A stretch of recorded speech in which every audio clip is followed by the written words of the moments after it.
लोगों का आपस में संबंध जोड़ता है। ठीक है, बेन आरेख एक ऐसी संरचना होती है, एक ऐसा रीजनिंग का भाग होता है जो क्या करता है, दो वस्तुओं के बीच में या दो लोगों के बीच में संबंध को दर्शाता है। ठीक है, जैसे क्या होता है, पहला तो संबंध आपका पूछ जाता है, पहले प्रकार का संबंध। प्रथम संबंध होता है जब दो वस्तुएं, जब दो संबंध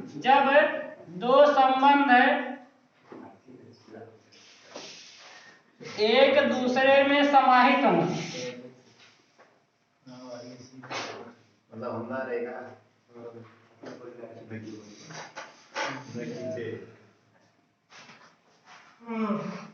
पढ़ सीखे कह रहे हैं, जब दो संबंध एक दूसरे में क्या हो, समाहित हो। ध्यान देंगे, जब दो वस्तुएं या दो संबंध एक दूसरे में पूर्णतः संबंध हो, इनका संबंध कैसे होता है, इनका संबंध जैसे होता है ए बी। ठीक है, यहाँ से जैसे संबंध कहते, जैसे पूछ लिया जाए कि आपसे संबंध पूछ ले, भारत उत्तर प्रदेश का संबंध। ठीक है, भारत और उत्तर प्रदेश का संबंध आपसे पूछ लिया जाए तो ध्यान देंगे, उत्तर प्रदेश का जितना भी हिस्सा समाहित होगा सब भारत के अंदर समाहित होगा। मतलब उत्तर प्रदेश का जो भी हिस्सा होगा, पूरा जो हिस्सा होगा उत्तर प्रदेश का, वो किसके अंदर समाहित होगा, भारत के अंदर। मतलब जो दो लोगों का संबंध दर्शाता है, इसको कहा जाता है पूर्ण संबंध। क्या कहा जाता है, पूर्ण संबंध। पूर्ण संबंध में क्या होता है, एक वस्तु जो होती है, पहली जो वस्तु होती है दूसरे वाले में पूर्ण समाहित होती है। ठीक है, पहला वाला जो रिलेशन होता है दूसरे वाले में पूर्ण संबंधित होता है। तो करा उत्तर प्रदेश भारत, अगर उत्तर प्रदेश और भारत की हम गणना करेंगे, जितना उत्तर प्रदेश है, उत्तर प्रदेश का जो भी हिस्सा है, पूरा उत्तर प्रदेश किसके हिस्से में होगा, आप कहेंगे उत्तर प्रदेश का जो पूरा हिस्सा होगा वो भारत के अंदर समाहित होगा। बात समझ में आ रहा है। ऐसे मान लेते हैं और आपका रिलेशन बन जाता है, आपसे कह दे पत्नी और स्त्रीलिंग, पत्नी और स्त्रीलिंग का संबंध अगर पूछ ले तो आप कहेंगे पत्नी जो भी होगी, पत्नी किसका उदाहरण है, स्त्रीलिंग का उदाहरण है। तो आप कहेंगे पत्नी का जो भी हिस्सा होगा पूर्ण रूप से किसके अंतर्गत होगा, स्त्रीलिंग के अंतर्गत होगा। आप कहेंगे पत्नी समाहित है, किसके अंतर्गत समाहित है, स्त्रीलिंग के अंतर्गत समाहित है। बात समझ में आ रहा है। तो जितनी पत्नियां हैं सभी पत्नी किसके अंतर्गत आएगी, स्त्रीलिंग के अंतर्गत। मतलब क्या होगा, जब संपूर्ण हिस्सा दूसरे वाले के अंतर्गत समाहित होता है तो ऐसे इस प्रकार की हम संरचना बनाते हैं, पहला वृत्त और दूसरा वृत्त, दोनों वृत्त को क्या कहते हैं, छोटे वाले वृत्त को बड़े वाले वृत्त के अंदर डाल देते हैं। इससे यह संबंध बनता है कि जो छोटा वाला संबंध है ये पूर्ण रूप से बड़े वाले का भाग है। छोटा वाला संबंध पूर्ण रूप से बड़े वाले का भाग है। मतलब जितने भी पत्नियां हैं सभी पत्नियां स्त्रीलिंग के उदाहरण हैं। जितनी भी पत्नियां सभी पत्नियां किसके उदाहरण हैं, स्त्रीलिंग के। उत्तर प्रदेश का जितना हिस्सा है पूरा हिस्सा भारत का क्या है, हिस्सा। मतलब उत्तर प्रदेश का संपूर्ण हिस्सा भारत के अंतर्गत है। तो ये आपका रिलेशन होता है जब दो संबंध एक दूसरे के अंदर समाहित होते हैं तब। बात समझ में है कि नहीं?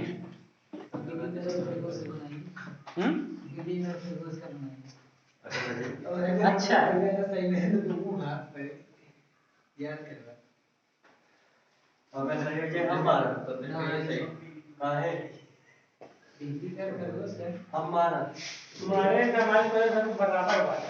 देखिए ये तो दो लोगों का संबंध है। जब दो चीजें एक दूसरे के अंदर समाहित होती तब का संबंध। पॉइंट ठीक हो मजा।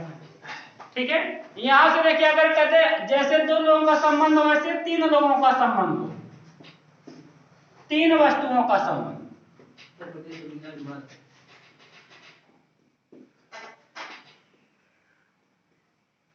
ठीक है, आपसे कह दिया जाए भारत लखनऊ उत्तर प्रदेश।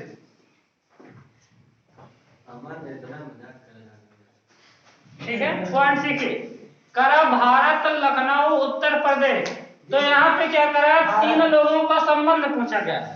इसमें संबंध क्या करेगा, करें तीन वस्तुओं का जब संबंध, तीन लोगों का संबंध निकालेंगे तो हमें पता लखनऊ किसका हिस्सा है, उत्तर प्रदेश का हिस्सा है। आप कहेंगे जितना लखनऊ है, लखनऊ का पूरा हिस्सा किसके अंतर्गत समाहित है, ये लखनऊ हो गया, इसके बाद उत्तर प्रदेश हो गया, उत्तर प्रदेश हो गया। आप कहेंगे उत्तर लखनऊ का संपूर्ण हिस्सा उत्तर प्रदेश में है। फिर करा भारत, क्या बताइए उत्तर प्रदेश का पूरा हिस्सा भारत के अंतर्गत है, तो आप कहेंगे उत्तर प्रदेश का जो पूरा हिस्सा वो किसके अंतर्गत है, भारत के अंतर्गत है। ठीक है, ये होता है पूर्ण संबंध, इसको कहा जाता है। क्या कहा जाता है, पूर्ण संबंध। मतलब जब पूर्ण रूप से एक वस्तु दूसरे के अंतर्गत समाहित होता है तब। जैसे कहा गया कि लखनऊ जो है उत्तर प्रदेश के अंतर्गत समाहित है, लखनऊ का जितना भी एरिया, सब एरिया किसमें समाहित होगा, उत्तर प्रदेश में। तो देखिए ये लखनऊ वाला हिस्सा है, लखनऊ का जितना भी एरिया, सभी हिस्सा किसमें समाहित होगा, उत्तर प्रदेश में समाहित होगा। अब आपने कहा उत्तर प्रदेश भारत का एक राज्य है, उत्तर प्रदेश किसका राज्य है, भारत का। इसका मतलब उत्तर प्रदेश का जितना भी हिस्सा होगा, सभी हिस्सा किसके अंतर्गत समाहित होगा, भारत के अंतर्गत समाहित होगा। तो इसको कहा जाता है पूर्ण संबंध। क्या कहा जाता है, पूर्ण संबंध। पॉइंट समझ में आया कि नहीं। आगे देखिए, दूसरा पॉइंट आपका होता है आंशिक संबंध। कौन सा संबंध, आंशिक संबंध।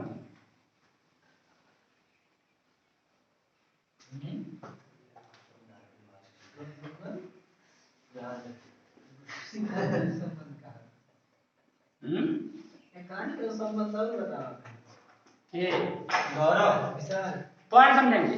आंशिक संबंध का मतलब क्या होता है भैया, कोई बात नहीं।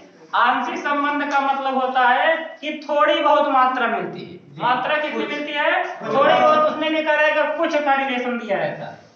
ठीक है, आपसे कहा जाता है कुछ ए बी है, कुछ ए क्या है, बी है। मतलब ए का जो कुछ हिस्सा है, ए जो है ये वाला हिस्सा है, इसके बाद बी वाला हिस्सा है।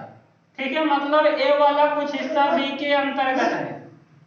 तो जब कुछ का संबंध कहेगा ए का कुछ हिस्सा बी, जब कहेगा कुछ ए बी है, कुछ ए क्या है, बी है, तो आप कहेंगे ए का जो हिस्सा होगा, ए का कुछ हिस्सा, मान लेते ये ए है, ये बी है, ए का कुछ हिस्सा किसके अंतर्गत चला जाएगा, बी के अंतर्गत चला जाएगा। पॉइंट समझ रहे हैं। जैसे अगर आपसे कह दिया जाए,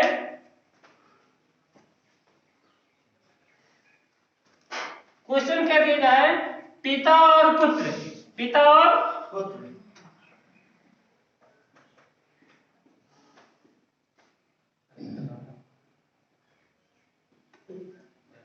पिता और पुत्र का संबंध अगर हम बनाते हैं, पॉइंट को सीखिएगा। करें पिता और पुत्र का संबंध, आप कहेंगे पिता हो गए, पुत्र हो गए, ऐसा नहीं बनाएंगे। कारण क्या होता है, जितने पिता होते हैं क्या सभी पिता पुत्र नहीं बन सकते हैं, क्या पिता पुत्र नहीं हो सकता है, हो सकता है। मतलब पिता जो होगा, पिता भी पुत्र का हिस्सा हो सकता है। मतलब जो पिता होगा, पिता का जो कुछ हिस्सा होगा वो पुत्र में समाहित होगा। ये आपके पिता हैं, ये क्या है, पुत्र है। तो मतलब जो पिता होगा, पॉइंट को समझिएगा, बहुत छोटी चीज है। करें पिता है, जो पिता का कुछ हिस्सा होगा पुत्र के अंतर्गत समाहित होगा। क्योंकि भैया जो पिता होते हैं उनके भी तो पिता हो सकते हैं, हो सकते हैं कि नहीं। अगर पिता है तो पिता के भी पिता है। मतलब जो पिता होते हैं वे पूर्ण रूप से पिता नहीं होते, वे भी पुत्र हो सकते हैं, किसी ना किसी के हो सकते हैं कि नहीं। इसका मतलब है पिता और पुत्र का जो रिलेशन होता है कुछ इस प्रकार से होगा। मतलब कुछ पिता क्या होते हैं, पुत्र होते हैं। कुछ पिता भैया क्या होते हैं, पुत्र होते हैं। तो इनको कहा जाता है आंशिक संबंध। क्या कहा जाता है, आंशिक संबंध। मतलब कुछ हिस्सा जो है एक दूसरे के अंदर समाहित होता है। कुछ हिस्सा किसके अंतर्गत समाहित होता है, एक दूसरे के अंतर्गत समाहित होता। आगे देखिए, ये तो दो लोगों का संबंध था। मान लेते हैं तीन लोगों का संबंध कह दे। जैसे आपसे कह दे पिता, पुत्र और क्या, माता नहीं, बहन नहीं, दादा कर दें,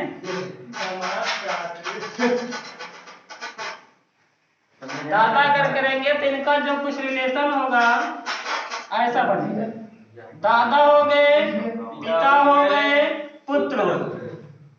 पिता हो गए, पिता का जो कुछ हिस्सा होगा हो सकता है वो दादा के अंतर्गत चला जाए, दादा का कुछ जो हिस्सा होगा वो पिता के अंतर्गत चला जाएगा, और पिता का जो कुछ हिस्सा होगा बेटे के अंतर्गत चला जाएगा, और बेटे का कुछ हिस्सा किसके अंतर्गत चला जाएगा, पिता के अंतर्गत चला जाएगा।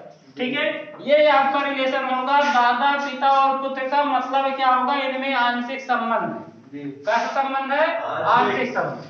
ऐसे मान लेते हैं आपका दे दिया जाए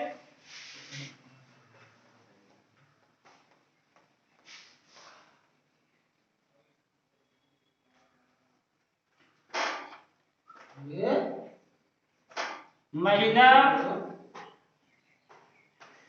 पुरुष अध्यापक, ठीक है, महिला पुरुष और अध्यापक। आप कहेंगे महिला का जो कुछ हिस्सा होगा, कुछ महिलाएं ऐसी होंगी जो अध्यापक होंगी, कुछ महिलाएं ऐसी होंगी जो किसके अंतर्गत होंगी, अध्यापक होंगी। अगर इनको आप महिला कहते हैं, महिला अध्यापक, ठीक है, और कुछ पुरुष ऐसे होंगे जो किसका काम करेंगे, अध्यापक का काम करेंगे। ठीक है, तो यहाँ पे महिला का संबंध अध्यापक के साथ, पुरुष का संबंध अध्यापक के साथ। मतलब कुछ महिलाएं अध्यापक हो सकती हैं, कुछ पुरुष क्या हो सकते हैं, अध्यापक हो सकते हैं। तो यहाँ से आपका रिलेशन बना कुछ का संबंध, जिसको हम कहते हैं आंशिक संबंध। क्या कहा जाता है, आंशिक संबंध। पॉइंट समझ में आया कि नहीं, बात समझो जी। ऐसे क्वेश्चंस आपको सरल बेशक लगेंगे, लेकिन पेपर में कभी कभार हमसे मिस्टेक हो जाता है जी। ठीक है, कभी कभार हमारा आता हुआ क्वेश्चन गलत हो जाता है और हम सिलेक्शन से वंचित हो जाते हैं। कोई भी चैप्टर आपके लिए ना तो आसान होता, ना ही कोई चैप्टर आपके लिए कठिन होता है।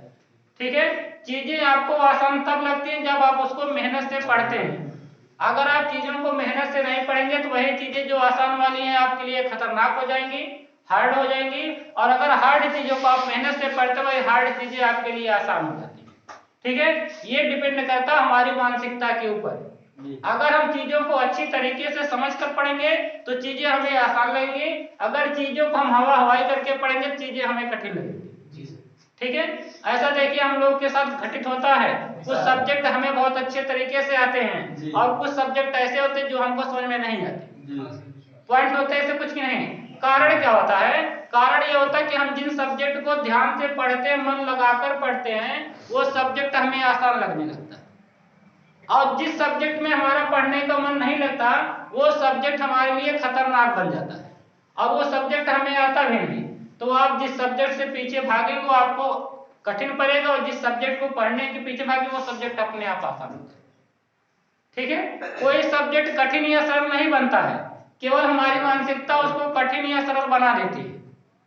समझ रहे कि नहीं? इसीलिए किसी भी टॉपिक को आप जब भी पढ़ें तो मेहनत से पढ़ें। बेशक चीजें आपको आती हों, ठीक है, आती हों, फिर भी उनको मेहनत से पढ़ने का प्रयत्न करना चाहिए, नहीं तो कभी कभार ये हमारे लिए खतरनाक हो जाती है। चलिए ठीक है, ये हमारा था आंशिक संबंध। अगला हमारा होता है पूर्ण प्लस आंशिक संबंध।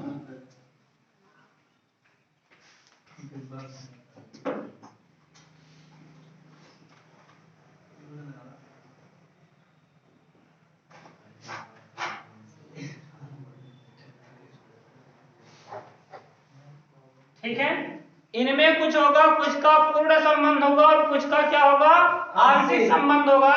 जैसे आपसे कह दिया जाए पुरुष, पॉइंट समझिएगा, पुरुष पिता पुत्र, पुरुष पिता पुत्र।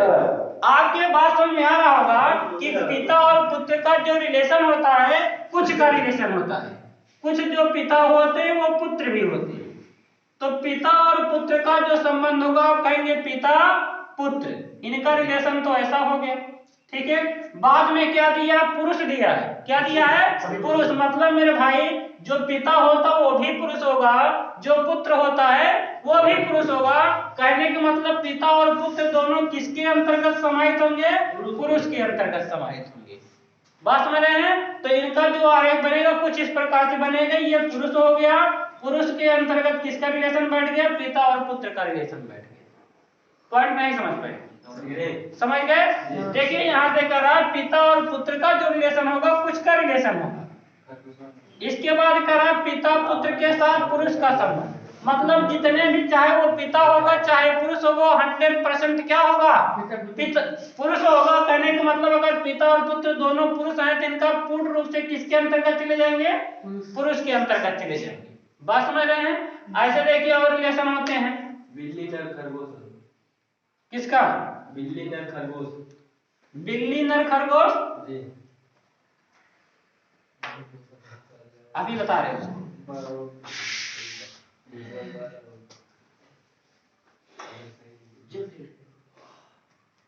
आपसे कह दे माता पत्नी महिला का संबंध, पहले वाले जैसे, ठीक है। तो आप कहेंगे जितनी माताएं होंगी, माता किसके अंतर्गत आएंगी, पत्नी के अंतर्गत। मतलब जितनी माता होंगी वो पत्नी के अंतर्गत आएंगी। क्या सभी माता पत्नी होंगी, बिल्कुल होंगी, ठीक है। इसके बाद जितने भी पत्नी हैं, पत्नी हो गई, माता हो गई, और क्या बन जाएगा, जितनी भी पत्नी वो क्या बन जाएंगी, महिला हो जाएंगी। तो इनका संबंध कुछ ऐसे बनेगा। नहीं समझ रहे, समझ रहे हैं।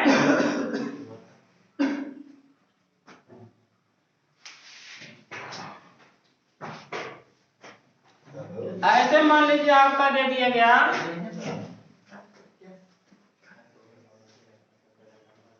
छिपकली,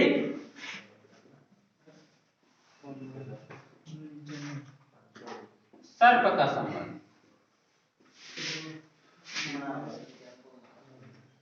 छिपकली और सर्प का संबंध ध्यान देंगे। दूसरा संबंध आपका होता है जब आंकड़े अलग अलग हो। आंकड़े क्या हो, अलग अलग हो, किसी का किसी के साथ संबंध नहीं बनता है। तब जब किसी का किसी के साथ संबंध नहीं बनता है तब आप कहेंगे, अगर हम छिपकली और सर्प का संबंध बनाएंगे तो छिपकली भैया दूसरी चीज है और सर्प दूसरा चीज है। तो आप कहेंगे छिपकली और सर्प का जो संबंध बनेगा बिल्कुल अलग अलग। छिपकली और सर्प दोनों क्या हैं, अलग अलग चीजें, इसीलिए उनका जो आरेख हो जाएगा अलग अलग बन जाएगा। ठीक है, चाहे दो लोगों का संबंध हो चाहे तीन लोगों का संबंध हो, इनका संबंध कुछ इस प्रकार से बनता है। आगे देखिए, जैसे मान लेते हैं और आपको दे दिया जाए, दे दिया गया भारत पाकिस्तान श्रीलंका, इनका संबंध क्या बनाएंगे। आप कहेंगे भारत दूसरा राष्ट्र है, पाकिस्तान दूसरा राष्ट्र है, श्रीलंका दूसरा राष्ट्र है। तो तीनों का जो आरेख बनेगा बिल्कुल कैसे बनेगा, अलग अलग बनेगा। ये होता है कि जब इनका आरेख अलग अलग होता है, लेकिन कभी कभार हमें कंडीशंस मिलते हैं अलग अलग होते हुए भी कभी कभार वो किसी एक का व्याख्या करते हैं। अलग अलग होते हुए भी वो किसी एक चीज के अंतर्गत समाहित होते हैं। ठीक है, जैसे अगर अभी आपसे कह दिया जाता भारत पाकिस्तान और एशिया का संबंध, तो भारत पाकिस्तान ऐसे पाकिस्तान बन जाता।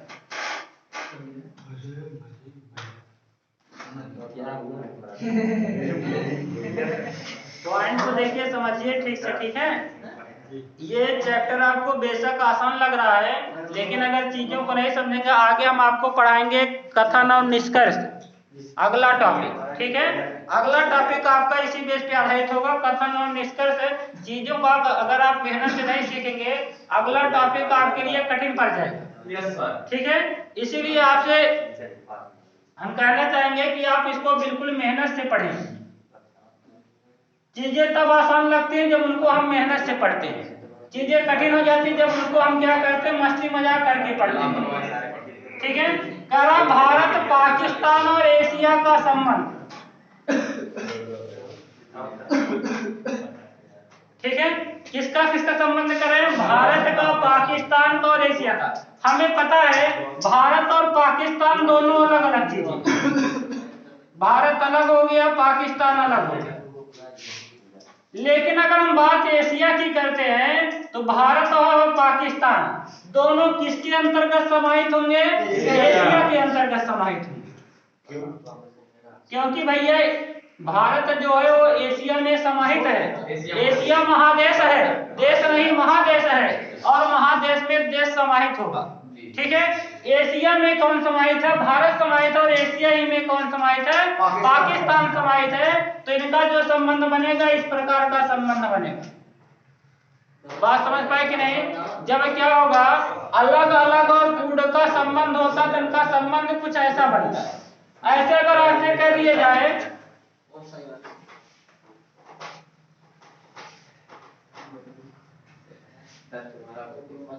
आपसे कह दे मेढक मछली,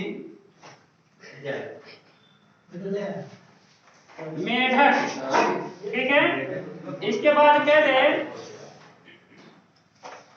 कछुआ,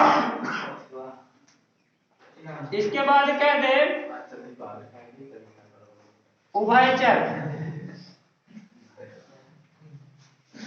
ठीक है, इनका संबंध तो पॉइंट समझेंगे। आप कहेंगे सर मेढक अलग होता, कछुआ अलग होता, लेकिन मेढक और जो कछुआ होते हैं अलग अलग तो बेशक होते हैं, लेकिन ये उभयचर के अंतर्गत आते हैं। किसके, इसके अंतर्गत आते हैं। तो आप कहेंगे मेढक अलग हो गया, मेढक अलग हो गया, कछुआ अलग हो गया। ठीक है, अलग हो गया, अच्छी बात है। ठीक है, मेढक और कछुआ दोनों अलग अलग होगा। आप कहेंगे लेकिन उभयचर दिया है, उभयचर क्या करेगा, इनको अपने अंतर्गत समाहित करेगा, समाहित कर लेगा। क्यों?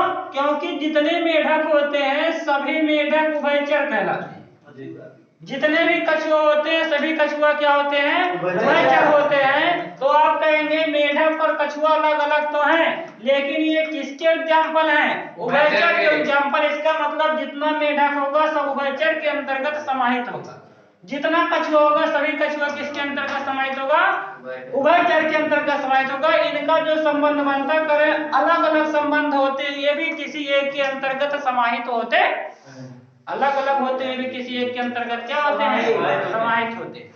ठीक है, हम आपको कुछ क्वेश्चन सॉल्व करवा रहे हैं। ठीक है, हम कुछ बेनारेख बना दे रहे हैं, वहां से क्वेश्चन बोलेंगे, आप लोग क्वेश्चंस को सॉल्व करेंगे। Yes sir. देखिए पहला आरेख हम बना दे रहे हैं,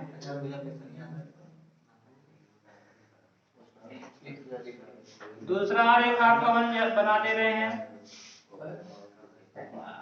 तीसरा आरेख आपका है,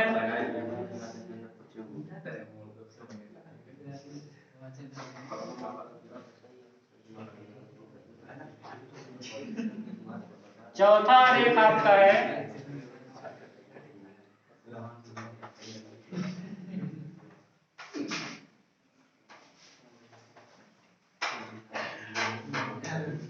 चार आरेख आपका बनाया गया। ठीक है,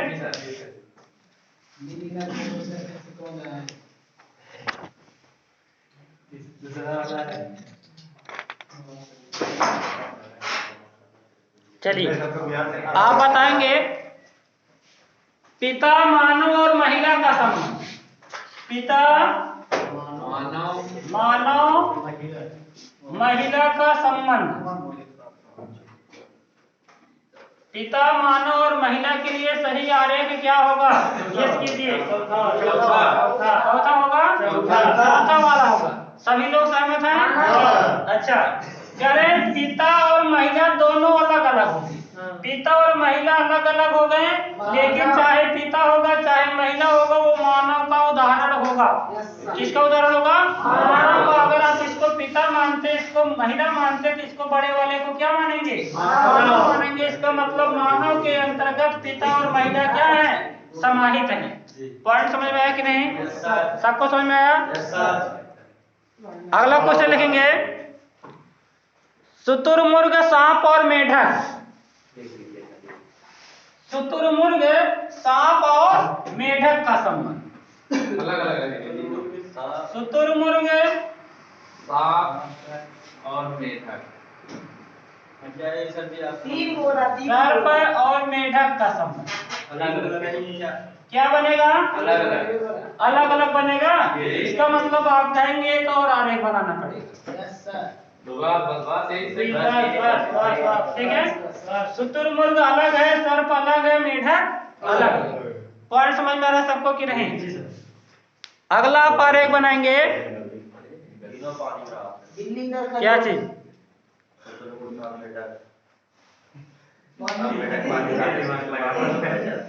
आप बनाएंगे पुरुष भाई और चिकित्सक का संबंध। पुरुष, हाँ, पुरुष भाई और चिकित्सक। कोई तीसरा वाला हो जाएगा। पुरुष भाई और चिकित्सक।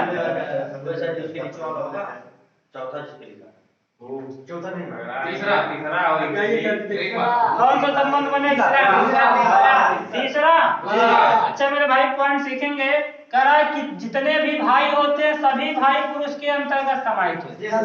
आप कहेंगे जो भाई है मान लेते हैं ये भाई हो गया, ठीक है, जितना भाई होगा वो क्या होगा? पुरुष होगा।